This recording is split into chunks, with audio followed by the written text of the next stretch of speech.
Off the beaten path in Red Oak sits the Reindeer Manor Halloween Park, where they've been scaring customers for longer than anyone else in the state. This is going to be our 43rd season. We're the oldest haunted house in Texas. But the history of Reindeer Manor goes back much further than that, and it's a horrific one, thanks to its owner, James Sharp, and his family. This house was built after the wood frame house here burned down in 1910. At that point, they had just been leasing the property out to farmers, and it ended up killing the family that was inside. So when he decided to build a bigger house, he decided to put it here where the old burned down house was, but ended up committing suicide before it was finished. So his son, Matt, ended up taking over.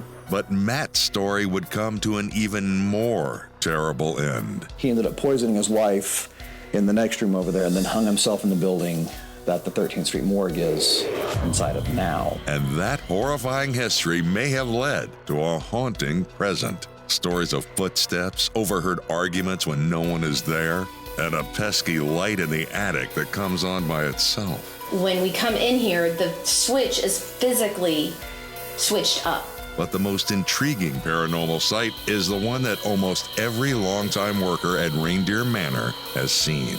A ghostly shadow of a man who walks the old hay barn where Matt Sharp hung himself. Our son saw him this last Christmas. We came home from a Christmas party in December, and he was telling me, he goes, "Dad, I saw a man." I said, "Well, son, describe him to me." He goes, "Well, it was just like he was just all black." He said, "But I could see him really, really clearly."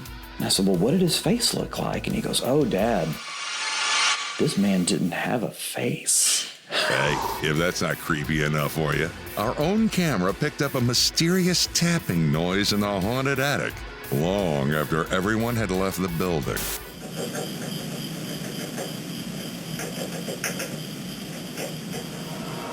So the question of whether this haunted house is actually haunted is one you can only answer yourself. But be aware, if you take a trip to the Reindeer Manor this Halloween season, masked characters may not be the only creepy things walking through the halls.